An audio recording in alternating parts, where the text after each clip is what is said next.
नमस्कार। सांझ 6 बजे के मध्य समाचार में अपने के स्वागत है। हम वंदना शुरू करें अभी तक के प्रमुख समाचार से।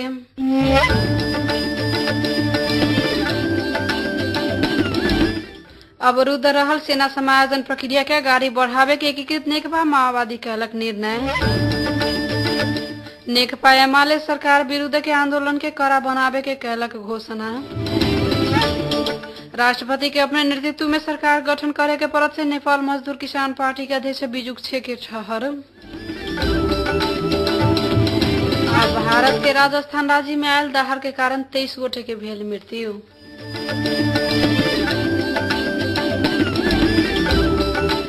अब समाचार विस्तार से। आमदा नेपाल हमरा सबके परियोजना मोप नेपाल संस्था के संयुक्त साझेदारी में एचआईवी एड्स संबंधी सूचना केंद्र स्थापना करे के संबंध में स्थानीय विकास अधिकारी उमेश बस्नेत के प्रमुख अतिथि में बैसल बैठक मोलंगमा 8 में रहल गोरकाली नजदीक सूचना केंद्र के स्थापना करे के निर्णय कैले है। गोरकाली नजदीक एड्स संबंधी सूचना केंद्र के स्थापना भेला के बाद प्रवासी नेपाली कामदार के एचआईवी एड्स संबंधी सूचना आ कंडम के सही प्रयोग बारे जानकारी कराल जात। प्रवासी नेपाली कामदार में 2011 के तथ्यांक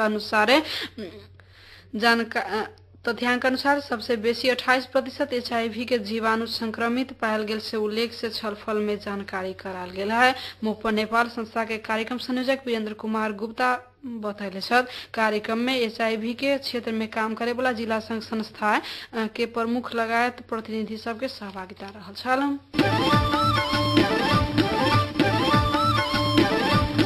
एकीकृत नेकपा माओवादी विगत लम्हर समय से अवरुद्ध रहल सेना समायोजन प्रक्रिया के गाड़ी बढ़ावे के भेल है। पार्टी केंद्रीय कार्यालय पेरिसडारा में पार्टी पदाधिकारी सहित पूर्व जनमुक्ति सेना के उच्च कमांडर सब संग के छलफल में एकीकृत माओवादी एहन निर्णय कैले है। पार्टी अध्यक्ष पुष्पकमल दाहाल प्रचण्ड, उपाध्यक्ष एवं प्रधानमंत्री डॉक्टर बाबूराम भट्टराई सहित पदाधिकारी के बैठक 1-2 दिन भीतर सेना समायोजन के काम के गाड़ी बढ़ावे के निर्णय कैले से पूर्व जनमुक्ति सेना नेपाल के प्रवक्ता चंद्र प्रकाश खनाल जानकारी दिलन। उन्हें आई के बैठक में स्वैच्छिक अवकाश में गेल जनमुक्ति सेना के केना व्यवस्थित करे के संदर्भ में सेहो छलफल भेल छल। प्रवक्ता खनाले पार्टी के महाधिवेशन सेहो तोकाल के संदर्भ में जनमुक्ति सेना के सदस्य सबके व्यवस्थापन तथा ओकरा सबके जिम्मेवारी के संदर्भ में सेहो आई के बैठक में छलफल भेल से जानकारी दिलन। ओहिना देश के विभिन्न शिविर सब में रहल 3123 गोटे समायोजन चाहले जनमुक्ति सेना के तत्काल समायोजन के प्रक्रिया में ले जाए के लेल सेहो सरकार आ पार्टी के तरफ से विशेष पहल करे के निर्णय कल गेल से प्रवक्ता खनाल जानकारी दिलन।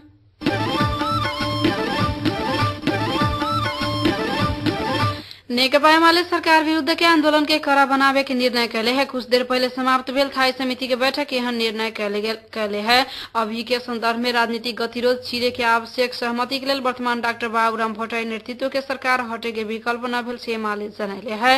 राजनीतिक सहमति के बाधा के रूप में वर्तमान सरकार रहल से कहित एमाले सभे निकाय परिचालन करके आंदोलन कड़ा बनावे के निर्णय कैले है। वहीना इहे आवे वाला सन के दिन से बोलाल गेल नेता सभ्यू के विधान अधिवेशन स्थगन करे के लेल सेहो निर्देशन दिले है।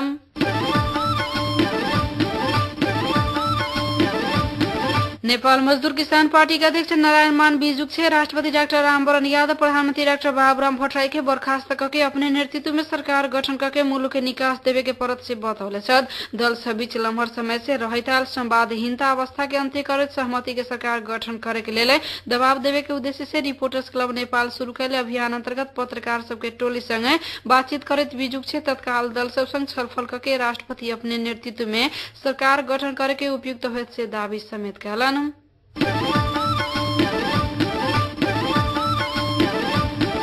सरकारी तथा गरीबी निवारण मंत्री एकनाथ ढकाल मूलभूत विषय में सहमति न भेला तक सरकार के राजीनामा के कोनो अर्थ न भेल से बतौले छथि। नेपाल परिवार दल के अध्यक्ष ढकालाई चितवन के भरतपुर में पार्टी कार्यकर्ता प्रशिक्षण में राजनीतिक सहमति न भेला तक सरकार राजीनामा न देत से उल्लेख कैलन।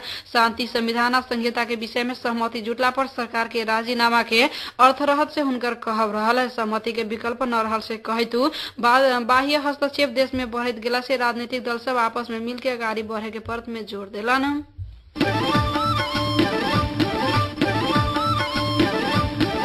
कुछ दिन एम्हर बढ़ रहल सोना के भाव आई तोला में 58,600 रुपया में कारोबार भेले। ई भाव अभी तक ही सबसे उच्च भाव रहल है। पावन तिहार नजदीक आ रहला पर सोना के भाव आकाश छूले है। नेपाली सुन चांदी व्यवसायी संघ के अनुसार अंतर्राष्ट्रीय बाजार में सोना के भाव बढ़ला से स्थानीय बाजार प्रभावित भेल। अमेरिकी डॉलर में सोना किनाय के भेला से भारतीय रुपया कमजोर भेला पर स्थानीय बाजार में मूल्य बढ़ल है।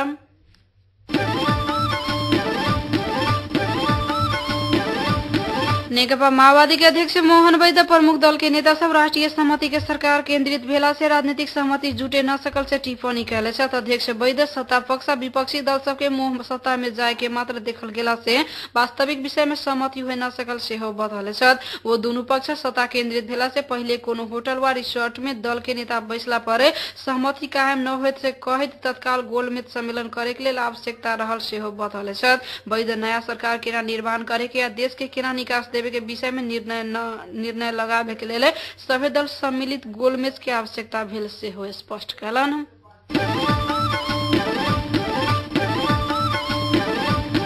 पोखरा में क्षेत्रीय अंतर्राष्ट्रीय विमानस्थल निर्माण के मांग करते हवाई उड़ान ठप कल गेल है। आंदोलन करता सरोकार समिति ऐसे पोखरा में हवाई उड़ान ठप कैले है तो विमानस्थल अगाड़ी डीले अनशन से हो शुरू कैले है। अपन मांग पूरा करे के लिए सरकार संवेदनशील न भेल से कहत समिति आई हवाई उड़ान बंद के आह्वान सहित अनशन शुरू कैले से सरोकार समिति के संयोजक कृष्ण मोहन श्रेष्ठ जानकारी दिलन। ऐसे पहले अंतरक्रिया धरना जन प्रदर्शन सिंह दरबार में धरना लगात के कार्य करता पोखरेली सब अब के एक हफ्ता तक से अपना सबके मांग पूरा न भेला पर पोखरा से होए वाला हवाई उड़ान अनिश्चितकालीन ठप करे के चेतावनी दिले है।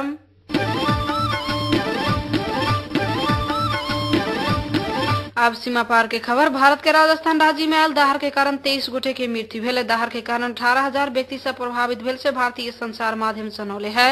राजधानी जयपुर में मात्र 4 घंटा भीतर में 300 मिलीलीटर पानी पड़ल है। प्रभावित में से करीब 4,000 व्यक्ति के राहत शिविर में पहुंचाल गेल है। एक साथे भारत के और क्षेत्र कश्मीर तथा हिमाचल प्रदेश से हो दहाड़ के कारण प्रभावित बनल है। राज्य सरकार दहाड़ में पड़ के जान गुमावे वाला के प्रति व्यक्ति 1,50,000 रुपया देवे के घोषणा समेत कैले है।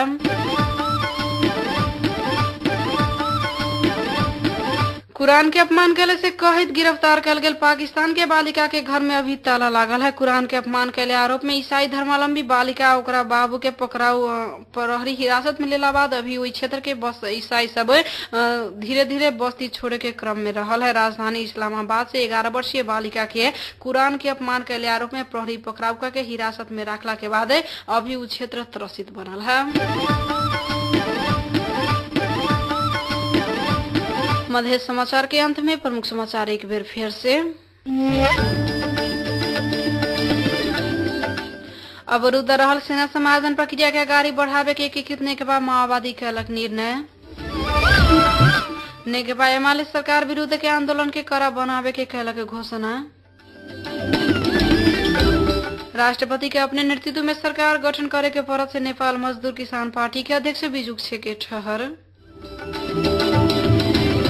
अब भारत के राजस्थान राज्य में आयल दहाड़ के कारण 23 गोटे के भेल मृत्यु।